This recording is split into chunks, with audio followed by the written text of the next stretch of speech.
નમસ્કાર દર્શક મિત્રો, ધી લોકસત્તા શોમાં આપનું સ્વાગત છે। શિયાળાની શરૂઆતની સાથે જ તમારી ખાવાની આદતો તેમજ તમારી નહાવાની આદતોમાં નોંધપાત્ર ફેરફાર થતો હોય છે।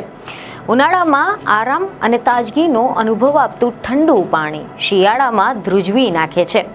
હવામાન ઠંડુ થતાં મોટાભાગના લોકો ગરમ પાણીથી સ્નાન તરફ વળે છે।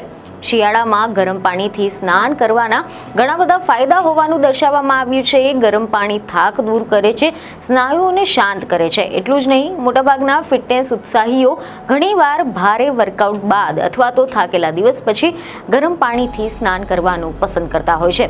અને હાલ તો શિયાળાની શરૂઆત થઈ ગઈ છે। કેટલાક લોકો ઠંડીથી બચવા માટે ગરમ પાણીથી સ્નાન કરતા હોય છે। આપણને લાગે છે કે આપણા શરીરને આનાથી આરામ મળશે, થાક દૂર થશે, આપણને તાજગીનો અનુભવ કરાવશે। પરંતુ શું આ ખરેખરમાં સત્ય છે?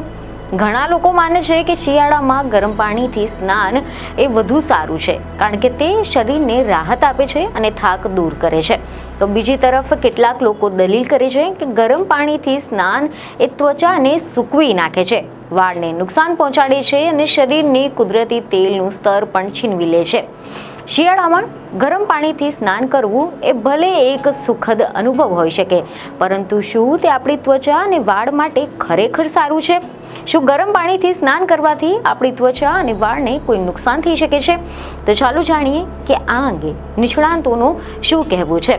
તો તમે જણાવી દઈએ કે એવા અહેવાલ છે કે કેટલાક નિષ્ણાંતોનું માનવું છે કે એ વાત સાચી છે કે ગરમ પાણીથી સ્નાન કરવું એ તમારી ત્વચા માટે હાનિકારક હોઈ શકે છે, કારણ કે વધુ પડતું ગરમ પાણી તમારી ત્વચાના કુદરતી રક્ષણાત્મક કણોને નુકસાન પહોંચાડે છે। આનાથી શુષ્કતા આવી જશે, અને જો તમારી ત્વચા પહેલેથી જ શુષ્ક છે અને તમે ગરમ પાણીથી સ્નાન કરો છો તો તે ત્વચા કોપ અને ખરજવાનું જોખમ વધારી શકે છે।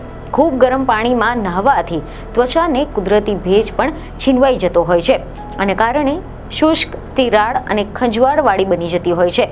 ગરમ પાણી એ કેરાટીન ત્વચાના કોષોને નુકસાન પહોંચાડે છે, જેનાથી ખંજવાળ, શુષ્કતા અને ફોલ્લીઓ થઈ શકે છે। આ જ કારણ છે કે શિયાળામાં ક્યારે પણ ખૂબ જ ગરમ પાણીમાં ન નહાવાની ભલામણ કરવામાં આવે છે। જેમાં પણ ખાસ કરીને એક એવો રિપોર્ટ સામે આવ્યો છે કે international journal of scientific research and engineering ડેવલપમેન્ટના 2022માં પ્રકાશિત થયેલા એક સંશોધનના અહેવાલ મુજબ ગરમ પાણીથી સ્નાન કરવાથી આપણી ત્વચાના કુદરતી રક્ષણાત્મક સ્તરને નુકસાન થાય છે। આ સ્તર આપણી ત્વચાને બાહ્ય ચેપ અને બેક્ટેરિયાથી સુરક્ષિત કરે છે અને તેની ભેજ જાળવી રાખે છે। પરંતુ જ્યારે આપણે ગરમ પાણીમાં સ્નાન કરીએ છીએ ત્યારે આ સ્તર તૂટી જતું હોય છે, જેનાથી આપણી ત્વચા શુષ્ક અને ખંજવાળવાળી બને છે। ગરમ પાણી વડે નહાવાથી આ કોષોને નુકસાન થાય છે। આનાથી એક્ઝિમા જેવા ત્વચા રોગમાં વધારો થઈ શકે છે।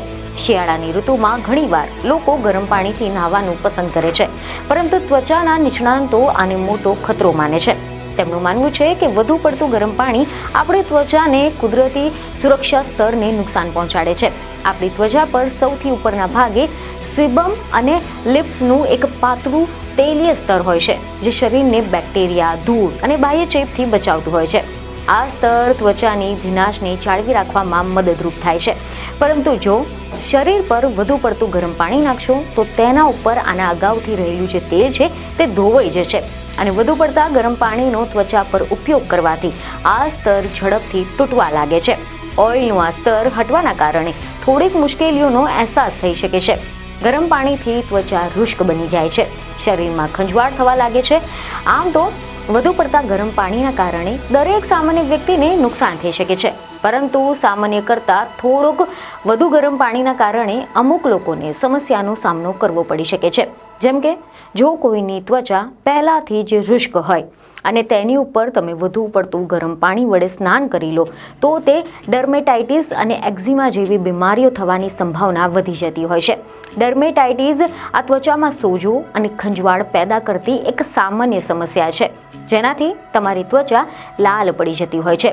કોઈ પણ વ્યક્તિને પહેલેથી જ એક્ઝિમા એટલે કે ઓટોપિક ડર્મેટાઇટિસ હોય તો પછી ગરમ પાણી વડે નહાવું એ તેના માટે ખતરનાક સાબિત થઈ શકે છે। કારણ કે એક્ઝિમા એક ત્વચાનો રોગ છે જે ત્વચાને રુષ્ક અને લાલ કરી દે છે. આની સાથે જ તેમાં ઘણીવાર ખંજવાળ પણ થતી હોય છે. જો કે આ સિવાય નિષ્ણાંતો એ બાબતે પણ સહમત છે કે ગરમ પાણીથી સ્નાન કરવાથી ફક્ત તમારી ત્વચા જ નહીં પરંતુ તમારા વાળને પણ નુકસાન થતું હોય છે. ગરમ પાણીથી સ્નાન કરવાથી તમારા વાળને નુકસાન થાય છે. તેના કારણે તેનો ભેજ છીનવાઈ જતો હોય છે, જેનાથી તે શુષ્ક અને નિર્જીવ બની જાય છે.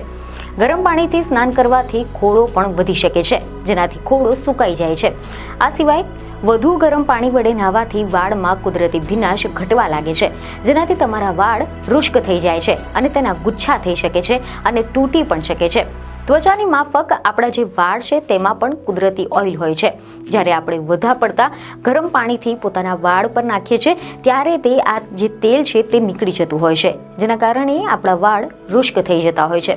તો બીજી તરફ ઠંડીમાં ઠંડા પાણીથી નહાવું પણ ખતરનાક સાબિત થઈ શકે છે, કારણ કે નિષ્ણાંતોના મતે જો ઠંડી ખૂબ જ વધારે હોય અને તમે તમારા શરીર પર ઠંડુ પાણી રેડો છો તો તે જીવલેણ પણ બની શકે છે. કારણ કે જ્યારે શરીર અચાનક જ ખૂબ જ ઠંડા અથવા તો ખૂબ જ ગરમ પાણીના સંપર્કમાં આવે છે ત્યારે રક્તવાહિનીઓ તરત જ પ્રતિક્રિયા આપતી હોય છે. આ સ્થિતિમાં ઠંડુ પાણી શરીર પર પડતાની સાથે જ રક્તવાહિનીઓ સંકુચિત થઈ જાય છે. આનાથી બીપી અને હૃદયના ધબકારા પણ વધી શકે છે. જેથી કરીને આરોગ્ય નિષ્ણાંતોના મતે શિયાળામાં હૂંફાળા પાણીથી સ્નાન કરવું એ જ શ્રેષ્ઠ માનવામાં આવે છે. શુષ્ક ત્વચા અને ખંજવાળને રોકવા માટે સ્નાન કર્યા પછી તરત જ તમારી ત્વચા પર મોઇશ્ચરાઇઝર લગાવવું પણ મહત્વપૂર્ણ છે.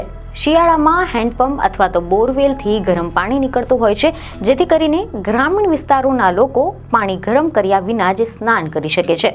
જોકે આ પાણી પણ ક્યારેક ત્વચામાં બળતરા અને ખંજવાળનું કારણ બની શકે છે. આરોગ્ય નિષ્ણાંતોના મતે શિયાળા દરમિયાન અત્યંત ઠંડા પાણીમાં સ્નાન કરવાથી બચવું એ જરૂરી છે અને શરીરનું તાપમાન સંતુલિત રાખવું એ પણ ખૂબ જ મહત્વપૂર્ણ છે. જેથી કરીને ડોક્ટરો શિયાળો હોય કે પછી ઉનાળો સ્નાન કરવા માટે હૂંફાળા પાણીનો ઉપયોગ કરવાની અને અત્યંત ગરમ પાણીથી સ્નાન કરવાનું ટાળવાની ભલામણ કરે છે.